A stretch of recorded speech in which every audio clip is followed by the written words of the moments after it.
My freshman year of college was one of the funnest years of my life, and some of the fondest memories are from that year. But it was also the scariest and strangest year to date. I'm 31 now. This is thanks to one story in particular that takes place over the entire school year. I still sometimes wonder how this really happened, and I didn't end up a shut-in nut job. It still freaks me out to this day. I've only talked about it once or twice since it happened 13 years ago. August of 2001, like most freshmen, I lived in the dorms at a state party school. I opted out of the good school I got into. I guess I had had a little steam to blow off after graduating from a military college prep boarding school. Plus, after a sports injury, I didn't exactly have any specific plan for life that went past Saturday night, if you know what I mean. A good buddy from military school, Bill, went to the same college and lived a few floors below in the same dorm as me. So of course we were getting to the party started before my parents' exhaust fumes had even evaporated from the parking lot. For the most part, the first month or so of college was pretty much like that. Normal. I went to most of my classes, partied just about every night, chased girls around, and that was enough for the moment. But things began to change one night sometime in mid-September, and college for me would never be normal again. My dorm phone rings in the middle of the night. Hello? On the other end, I can only really describe the voice as the kind you picture when you think about a computer talking. Kinda like the early model car GPSs. Hi, Gary. How are you today? Not fully awake. I'm just confused at this point. Who is this? He repeats, Hi, Gary. How are you today? It becomes clear I'm being messed with, so I hang up and chuckle, fucking Bill. Nice one. I pass back out. I end up forgetting about the call for a few days and never mention it to Bill or anyone else. About a week later, I get off another call around the same time of the night. Hi, Gary. I'm watching you. Very nice. Very cliche. Seriously, Bill, how are you not knee-deep in Everclear or Tri-Delt at this hour? Enough already. Kate is going to start getting pissed. I hang up. I casually confront my oh-so-clever amigo at breakfast the next morning, purposely not trying to bite too hard to give him a payoff that might incentivize continued calls. I also wasn't 100% sure it was actually him and not another one of my douchebag friends. He gives a genuinely confused response. Whatever. So, a couple of days after the second call, I come home and I see I had multiple messages on my answering machine. What the fuck? I barely knew that this thing even worked. It's computer voice guy. Message 1. My machine cuts off first 1 or 2 seconds of the message, which tells me it's a bot set to play message upon answer. Hi, Gary. I'm watching you. Message 2. I thought I asked you to answer my calls, Gary. Message 3. Where might Gary be on a Tuesday night? Okay, so one of my friends is clearly an asshole or bored enough to really push for a reaction here. The next day, I played the messages from my roommate, Cade, who was around during the calls, which were apparently earlier in the night when he was still awake. He'd been a close buddy since we were in junior high, but we'd sort of taken separate paths after high school. So anyway, he's aware I'm a wild child and thinks nothing of the first couple of messages. By the third, he's a little spooked. I then walk down to a couple other buddies' rooms and casually but immediately bring up the subject. Nada. Over the next couple of days, I press all close and semi-close friends, but get 0 answers and 0 suspects. The calls start coming more frequently over the next couple of months, starting at once a week, then to once every 2 to 3 days, up to every day by Christmas break. I don't say anything to my family at this point, although I really should have. What started out as a decent beginning to college turned into not showing up for any classes, tests, nothing. Grades reflect, and I am too busy answering for a .67 GPA to talk about some dumb prank that would likely be dismissed as a pathetic attempt at grades explanation. So it goes. Uneventful break, and back to school, determined to become a new man. I gotta get my shit together with these grades, so I tell Bill I'm gonna have to chill out and focus on school. First night back, I get my first spring semester call from Computer Voice Guy. How's your family in Cyprus? Hometown suburb. Okay, now this is fucking bullshit, man. What kind of douche lords am I hanging out with that even have the discipline to drag out a prank this long? I get the answer a few days later, and the answer is none of them. Calls became threatening and downright dark. I'm very interested, Gary, in being close to you. Yeah, with a kind of weird sentence structure like that. I have tools I can bring. It is all going to be over soon. One day, I bring Bill and all my other buddies up to hear these messages. I guess when things happen over longer periods of time, you don't really feel the cumulative impact until laying out the complete package of evidence. The guys are in shock. I guess I should mention that some of these calls got really specific in making sure to note specific details about my parents' address, as well as the violence they are planning on doing to me. Cut open your esophagus, Gary, with a butter knife, and all sorts of other crap that is sort of blurred together through the hundreds upon hundreds of calls I got over the school year. A chick friend of mine that I'd really liked in high school named Layla goes to a different school hundreds of miles away. We've reconnected thanks to good old AIM and talked from time to time on the phone. Computer Voice Guy had mentioned a couple of times, your friend, and made threats about this unspecified person from time to time, but your friend turned into your friend Layla. Layla and I are the only two people ever named in these calls, but it did get me wondering if this was a new lead to the source. Layla is clueless when I call her about it. Awesome.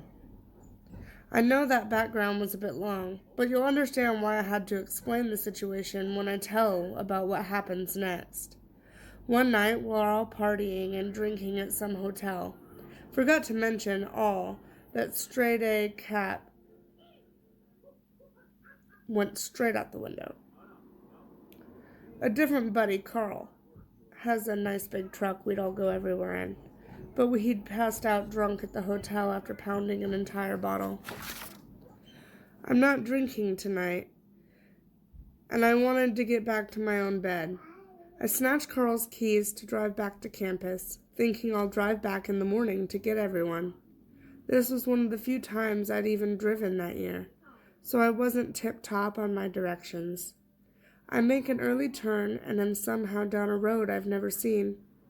I realize this pretty quick, but I figure I've got the general direction of campus pegged, so I can just continue the wrong way until hitting the familiar highway that I knew I'd eventually have to hit that is close to campus. I'm finding myself in open fields. Still a paved road and everything, but aside from the road, there was absolutely nothing, and it was completely black. Around 3 a.m., there's this really strange four-way stop I come upon. Strange because I'm probably the fourth person in a year to drive that road. Unnecessary, maybe? But anyway, I trudge along, eventually get to the familiar highway, and am home free. A few days later, Computer Voice Guy interrupts his usual depraved threatening to mention that specific four-way, day and time that I was on it, which, like I said, was around 3 a.m., and there wasn't a soul in sight. So yeah, now I realize Computer Voice Guy is obviously tracking my movements somehow. Note, I later joined the military, worked on the intelligence community, and worked special operations tracking bad guys all around the world. To this day, I still can't figure out how this dude knew I was in the middle of those fields that night. I never mentioned it to anyone. Around March, this apparent rendezvous became Computer Voice Guy's focal point. and he'd make sure to let me know the day was close. The calls were coming in no fewer than 10 or 15 calls every single day. Seriously. The ringer was now off out of courtesy to Cade, and I turned down the volume of the answering machine as his phone calls recorded. But I finally got the message I'd been waiting for. Keep in mind, by this point, I've become somewhat famous at this university because of Computer Voice Guy. People were constantly knocking on my door, wanting to hear the messages. Friend of friends, whomever I know. It was all people wanted to hear about the parties. Moving right along, the day, time, and location are set. We will meet in front of Coleman Hall at midnight, Wednesday, 27th of April, and we will take our friendship to the next level. I know what you're thinking. And yeah, throughout the year, I had considered the possibility that I was dealing with a female. Hell hath no fury like a woman scorned. And I was definitely that kind of dude when I was 18 or 19 years old. The kind that could attract clinginess and anger. But I started to rule out females for various reasons that only a fellow ENFJ would understand. If you're not tracking, look it up. I can build profiles with a very high ratio of accuracy to available information. This creep just didn't feel like a female to me. It didn't even feel like a peer. I was convinced I was dealing with mid-30s white male computer nerd that I'd come into contact with at some point in my life. Doesn't really matter because what I ended up finding out on Wednesday, April 27th, which by the way was Layla's birthday, I ended up being wrong. Of course, everybody wants to be part of this juicy story, and there's a pretty ridiculous amount of testosterone floating around the dorm on game day. This was a real-life creepster, and a legit horror story unfolding before their very eyes. And groupthink will subvert caution if properly motivated. These guys were ready to defend me with their lives. So while these monkeys are getting all hopped up on Mountain Dew, I stay home that afternoon wondering what the hell I was going to do at midnight. Of course, I was going to go. But, dude, I've always been in good athletic shape. Wrestling, football, baseball teams, yada yada. But I'm still only a 19-year-old white male, good parents, grew up middle-class suburbia, had a good life. In other words, I can definitely hold my own in a street fight, but this, whatever this was, it didn't feel like anything close to a street fight, or any other fight I had been in. This was a disturbed, violent, angry, possibly grown-ass psychopath that has decided to dedicate almost a full year now of his life to targeting and terrorizing me. So yeah, I'm a little nervous. My home team crowd steadily built up throughout the afternoon and evening, with probably close to 60 or 70 guys grouped at our dorm's common area. We were connected to the female dorm at the first floor, smoking cigarettes, talking about beating the crap out of people and getting messed up, and all the other generic cliche stuff you can imagine. Once the party hour approaches, though, over half the guys splinter off into other various propositions that probably included more traditional fun like beer bongs and sorority girls. I'm left now with about a 15 to 20 member platoon. I had decided earlier that I was not going to allow these knuckleheads to shadow me, but I could for sure use them in case of an emergency. I didn't want to risk him spooking out of the meet, so I let them know they needed to stay inside the doors of the common area while I walk out to the meeting spot. Coleman Hall was adjacent to our connected girls' dorm, and about 300 paces outside door to door to get to Coleman. The witching hour came, so I leave the crew to begin the longest couple hundred or so paces of my life. My boys can see me through the glass doors, but wouldn't be able to see much once I got to the Coleman Hall door. About 100 paces from my spot, I observed two things at the same time. Some kind of small, quick movement in front of the patio walkway that goes all the way around the building. And the movement was in a spot along the walkway where the only normally uber-bright bulb is out. I'm not exactly sure how I was able to see him, but I suddenly realized someone is crouched behind one of the contiguous cookie-cutter bushes outside the patio perimeter, against one of the building pillars. In dark clothes and a hoodie, he is a few feet off the path where I'm supposed to meet him, and positioned to where I should not have been able to see him, given the pillar was blocking any shadow. Plus the burnt out, later found out it was smashed actually, light.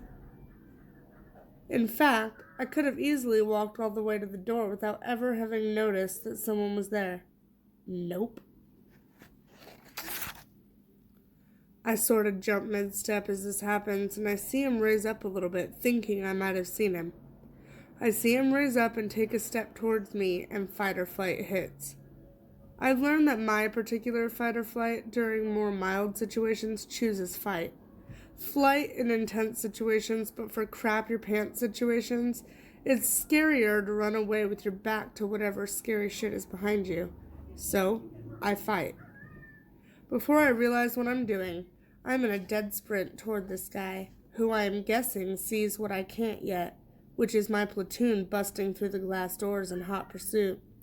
Creepster nopes out of there, running on the patio alongside Coleman Hall toward the parking lot. I can tell this isn't the mid-30s computer nerd I had predicted. Creepster is above average height, above average broad and built, athletically. That's all I could tell, really. I'm not even sure if he was white, because he was tan, if not Hispanic or Middle Eastern, etc. I'm really booking it as he runs and turns right on a dime at the edge of the building. I realize I'm moving fast enough to catch him, but everyone else is really far behind. I also realize I'm moving so fast I won't be protected as I turn hard right at the corner of the building. If he stops there, I'm toast. As I turn the corner, I see the van sitting alone in the parking lot in front of me. It's running, and brake lights flicker on, then off, park into drive, and starts inching forward towards the exit. Home Slice is of course headed for the van, which for some reason sent this whole new level of fear into me. This is it. This is really happening. And all I kept thinking was I was going to get murdered tonight. But I can't stop. Something keeps me moving forward. I guess I'd come this far, dealt with this crazy BS for almost a year now, completely unable to do anything other than try to ignore it. I'm not exactly at this point going places academically, and my life doesn't quite have all that much purpose to it yet. If I was going to get swacked, I was at least going to know this would all be over. Plus, I still have a chance to catch this madman before he got away. If I could get close enough to dive tackle, I would still be on my own to deal with the creepster, his driver, and now I realize there's a third one that was manning the sliding door. Awesome! I don't care how badass you think you are when you're a 19-year-old jock. Your chances of taking down 3 grown men that are already violent criminals and are prepared to victimize are about 1 in not gonna happen, buddy. My turn is wide and slow due to being full-on sprint, and I lose ground. I'm probably 20 yards from the lot when he does a flying leap into the side of the van. There couldn't have been any rows of seats for a leap like that. Creepster number 3 slams the sliding door shut as the van peels out of the parking lot, bangs a right, and then is gone in an instant.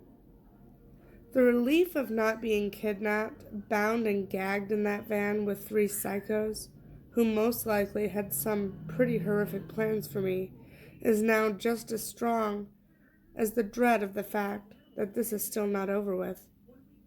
I was speechless, and so was my platoon as they caught up a minute later. A few of them caught up enough to witness the parking lot scene, but no one was talking. Testosterone had now been replaced with genuine and earnest concern. They all just stood there with me, catching their breath and making sure I was all right. One guy asks if I got a plate number. Not even I did, as there was not enough light. We finally start walking back, and I'm reliving the scene as we retrace our steps. As we get closer to the original meeting spot, I see something that scares me more than anything else in the entire equation has up to this point.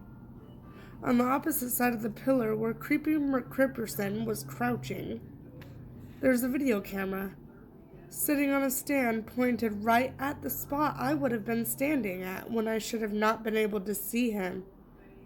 It was still recording.